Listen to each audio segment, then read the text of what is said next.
We're back in 4K. I'm here. I'm still part of the podcast, even though that person said they don't want it. I feel like they might have just been trying to make me feel better. If you were stuck in a lift, 3 worst people, like your nightmare blunt rotation in a lift. Ooh.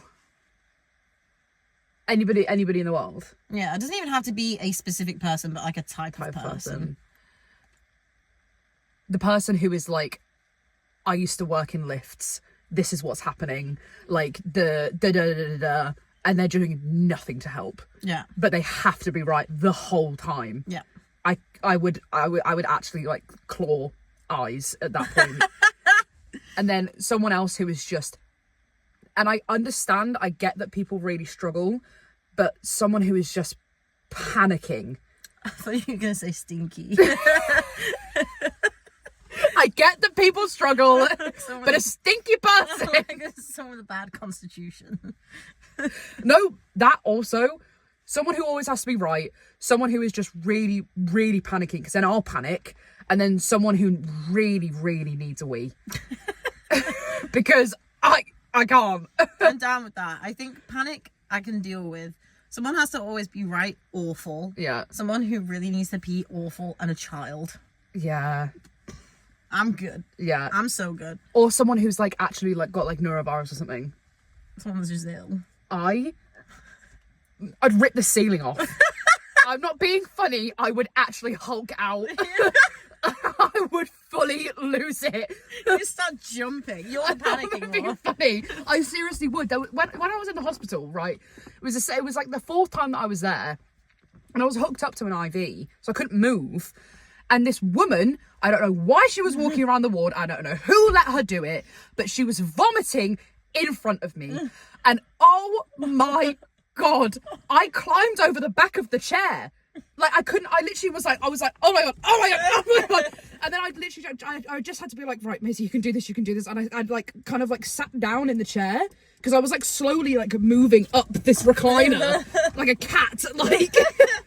And I put my headphones in and I was sat there, I was like that. It was awful. And this woman came up to me and she was like, are you in pain? And I was like, please move. Remove that word from my sight. I was like, I can't do it. Just want to confirm that Maisie's emetophobic. Yes, I don't just have I'm not just like cruel to people who are poorly. Like, it sends me up the wall. Honestly, I was like a cat. You know, like when cats get put in baths. It was like that. It was like panic mode. Any kind of like, but I was completely stuck. Like, so funny. I would love to have a cat that loved me. Like a Maine Coon. There was a video on TikTok. Obviously, videos on TikTok. Where else? What else do I do? It was a video of TikTok, and it was the whole thing like, "You are the only exception." And it was this woman, and she was holding a cat, and his little head was down, and so she was like singing into the top of his head, and his little tail was wagging, and he had it was so freaking cute. And then all of the comments were like, "Oh, like."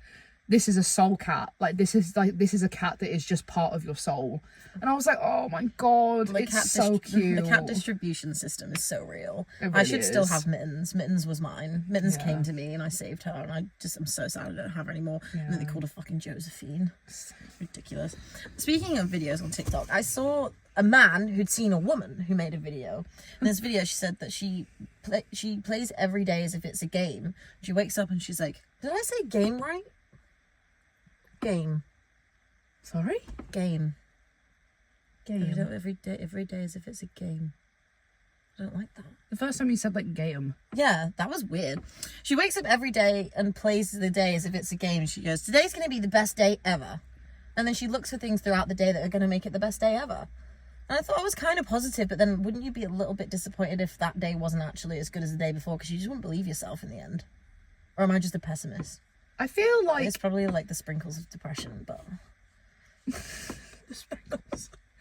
What colour sprinkles would they be? Black. Do you think? Maybe like a really dark purple. Yeah. Like you think that I'm cool, but actually you're sad. I feel do you know what it would be? It would be something that's like so close to the shade black, but it's not.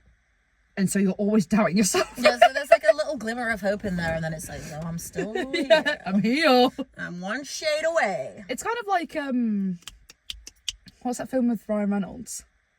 The one with fantasy in it. The one with fantasy in it. Free Guy. Yeah, like that, when he just wakes up and it's just the same day over and over again. Groundhog Day, yeah.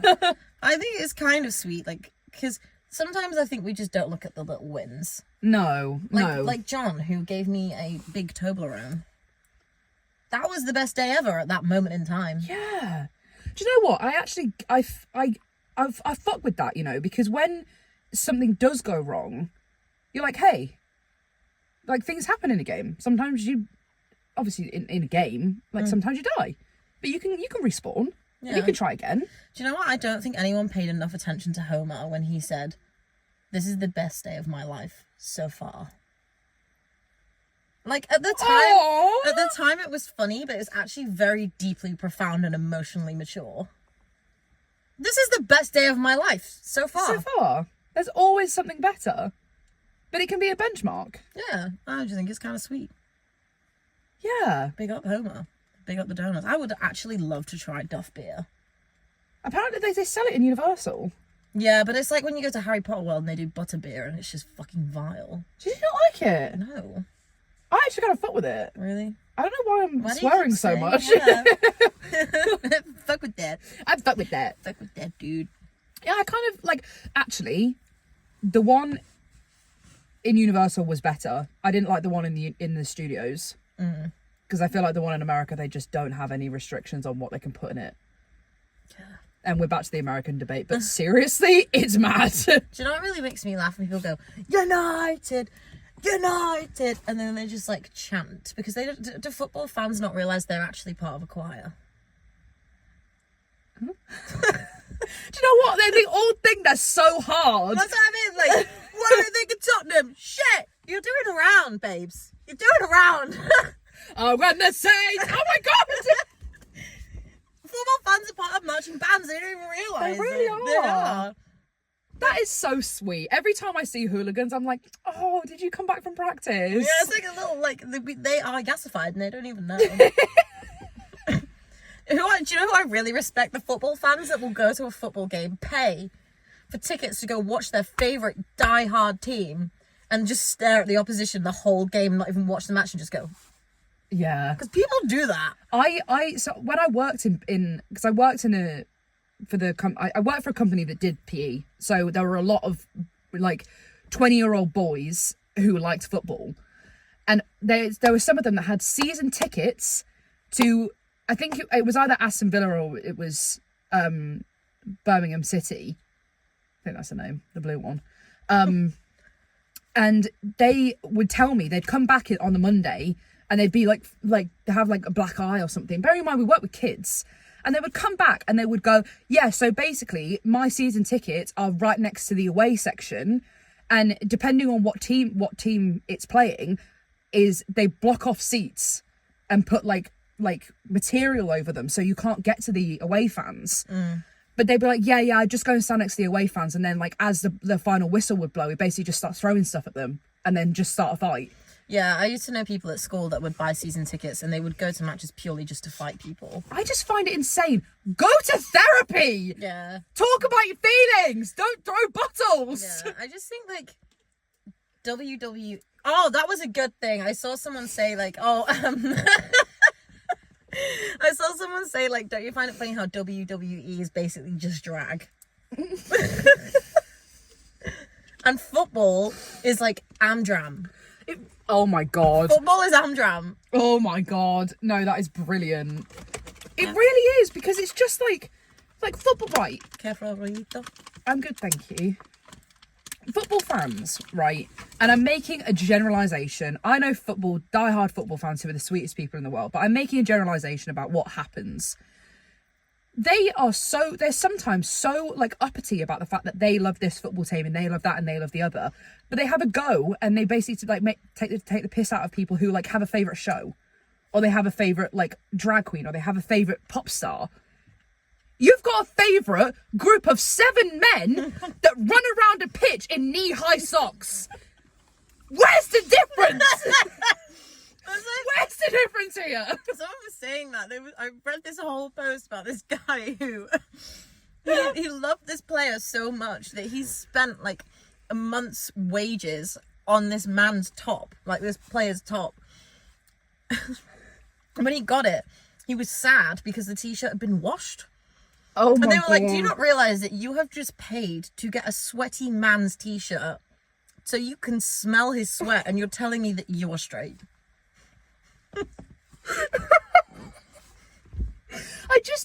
It just baffles me. And I wouldn't be saying any of this if they weren't so shitty about other people liking things.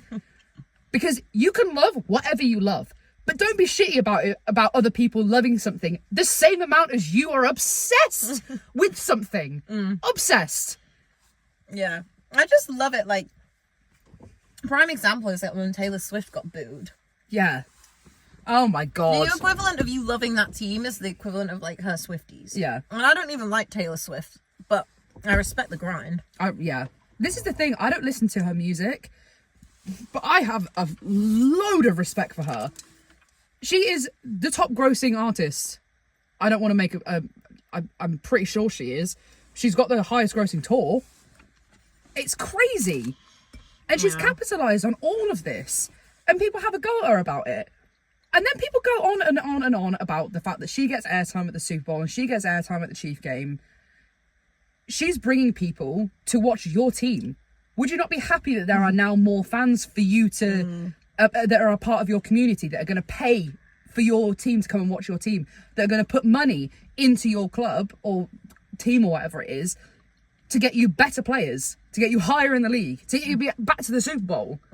Like, it just doesn't compute. They just like, it's one problem, and they don't see like all of the repercussions of the fact that she is bringing in like millions in revenue for like teenage girls and like middle-aged, like other people who otherwise wouldn't be interested in football are now paying to get Kelsey like jerseys.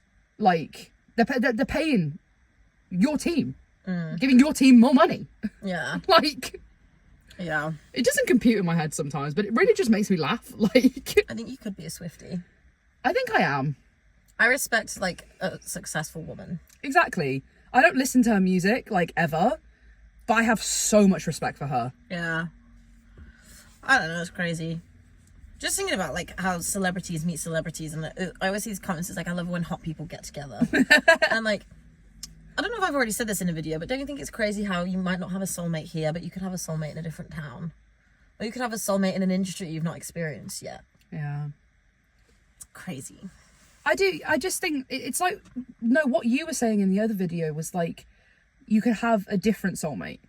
You could have met your soulmate, and then there's another one. That's what I mean, yeah. There are so many people on the planet, and there are so many different parts of you as a person, that you could meet someone that is the other part of your soul. That's what I mean, because like when celebrities or actresses or actors or anything, like before they find fame, they'll have a partner, and then they become famous and they meet other famous people, and then they have a different partner, and everyone's like, oh my God, I can't believe that. It's like, well, they wouldn't have been exposed to this person before. Yeah. It's crazy. Like, it's weird.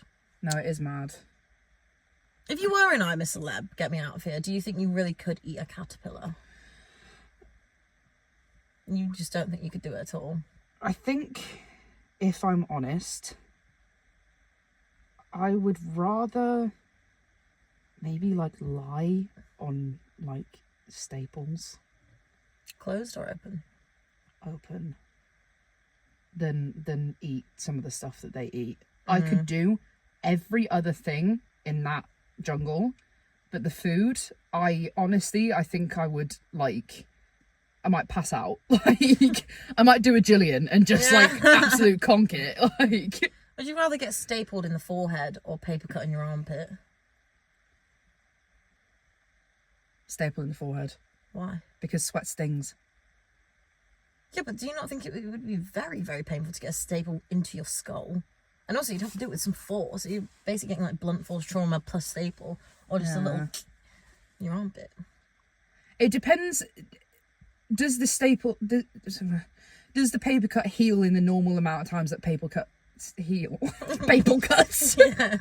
Oh, maybe that one then. Sweat stings. It was salty, isn't it? Oh, that's Salties and tears. sting. Tears don't sting. Yes, they do. They don't. Tears don't sting. Yes, they do. They don't. No, they don't. I remember I've had a spot on my, like, that I've picked and then I've cried and it hurts. I think that's more on the spot than this, like, assault, no? Yeah, but when the tear hits it. It would hit you, you would get, like, stingy eyes every time you cried if it was the tears. Well, you do. I get stingy eyes. I get stingy eyes. Your eyes sting when you cry. Yeah. Really? Yeah, it hurts a little bit. Oh, I feel bad for you now. I don't like crying. Like, it doesn't, like, not that I don't like it, but, like, it kind of, like, it's not a comfortable experience. Like, when I cry, like, it kind of, like... Oh, I love a good sob every now and then. I wish... I'm learning to be able to just be like, I am sad, I'm going to cry. Because, like, I haven't cried on my own in my room for probably the majority of my life. And then, obviously, I started, like, therapy and whatever, and I put my headphones in, and I listened to a song, and I cried, and then I realised I was crying, and I stopped. And it was rough. I was really pissed off. I don't like it. I don't like it when it's a cry when it's like actually really deeply emotional. Like, I don't like that, but I love a stress cry because I feel so much better afterwards. Yeah. Like sometimes I'll just sit there and I'll be like, oh, and then I just cry it out, and then I'm like, okay. I'm a stress. Like, if I get really overwhelmed, I'll like want to cry, but I just really struggle to cry. Yeah, I cry when I'm angry. Yeah. When I'm really, really angry to the point of frustration that I cry. Yeah. I've only ever seen that happen once, and I was like, I think that we should all take a couple steps back. When was that? When you were told about the fact that you're still here and you're an assistant manager and like... No, like, that's when I you're laughed. That's when I laughed. Oh, fuck yeah. Yeah, when I get angry to the point that I laugh, Yeah. you should be scared.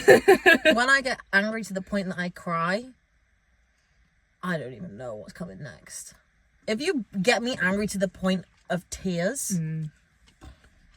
I think that's just complete system overload, like... Yeah, because it's like panic. You're just like, I actually don't know how to cope with this emotion. It's like, oh. If I laugh, it's like, I'm going to fuck you up. But if it's like, I'm crying, it's because I just don't actually know how to... The only time that I cry, like, for a specific, like, thing is when I'm just, like, wildly overwhelmed. And it actually happens quite often that I don't realise when, like, if I start yawning, when it's not, like... in like really super late at night when I'm not like actively tired, I'm gone. I'm so overwhelmed because like I'm trying to intake oxygen that I can't get at like any other time. That annoys me so fucking much. When you're exhausted to the point that you can't sleep and then you yawn. Oh. Bitch, I know that I'm tired. I know that I need to sleep. But funny enough, you're not letting me. You're here making me yawn, trying to intake air so that I get a good night's sleep. Cut the energy. Yeah. Cut the energy of trying to make me yawn. Just let me fucking kip. Yeah. Let me do it. Do you know what I hate? A failed yawn. Oh god, yeah. A failed yawn when it's been so big and you can't reach like the like peak of the yawn. I can't hate it. It's hate like it. you're literally being edged by your own nervous system. Yeah. It's horrible. It's awful. I just hate it. I'm there like I know! I'm tired. I'm in my bed trying, and instead I can't catch a breath. Yeah. No, it's horrible. You don't need to exhaust me any more than I already am. No. Let me sleep. I just find it so strange. The body is just so weird. And I just really love that the body has quirks, but everybody else has the same quirks. It's like when you have like a factory like a factory defect and all of the toys have the same defect, but everybody else has experienced it. Like, you can say something about like a failed yawn and everybody understands what you're talking about. I find it really strange. And also the fact that I have never done anything original in my life.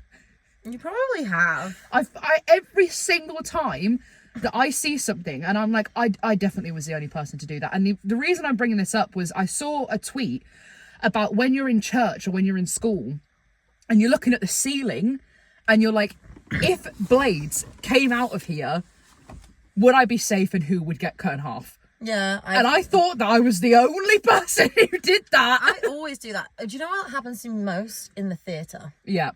Always in the theatre. If someone falls off the balcony or if that chandelier falls down, Yeah. like... If the dress circle's going, where Yeah. am I? Like... Every time. Yeah. I feel like it's like a survival instinct thing, I think. Yeah. But it's funny to think that there's probably, like, if you go and watch a show, there's at least, like, 10-12% of people that are all doing the same thing. Like, it's like the really emotional moment, and I'm like, where's the nearest exit? it's so true, though. I feel like that's been instilled with me. Like, the nearest exit was, like, heavily instilled into me by my dad.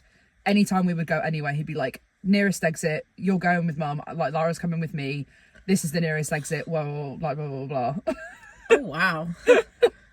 Same with planes and stuff. Like, obviously planes makes a bit more sense, but like it was very like. Do you not think that's made you made you like quite a nervous person? I think it did, but I think it's also like, because there's a safety aspect. I get that, but like, you could just not like.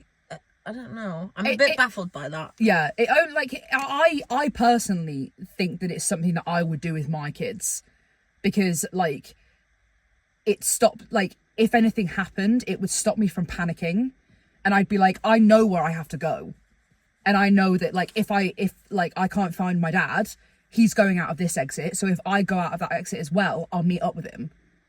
I get that wholeheartedly. But I don't think I would do it. I think it just like, I can't articulate my thoughts.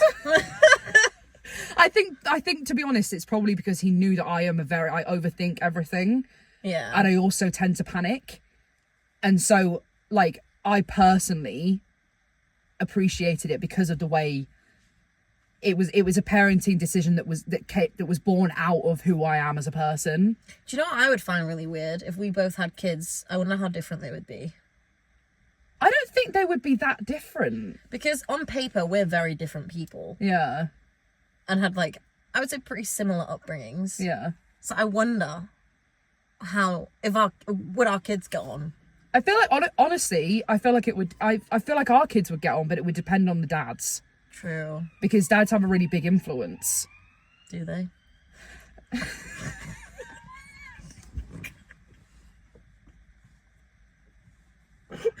Funny enough, I wouldn't know, Maisie. I mean, technically, I got a couple issues, so you could say that I was influenced by his absence, so, you know, you're not wrong. But, let's definitely, like, just page mark that and come back to it in a few years. When I can have some lived experience of what a father could be like, then we'll get back to it.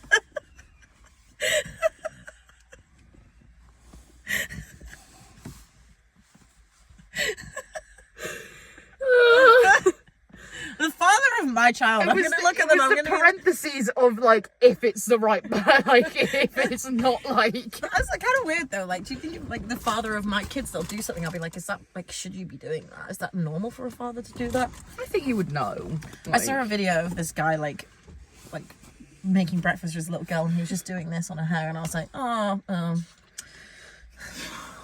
But I have my mum, and I love her, and I would never change that for the world ever. Yeah. I'd much rather just have my mum. But yeah, great influence. I think no, not. Couple mental scares. No.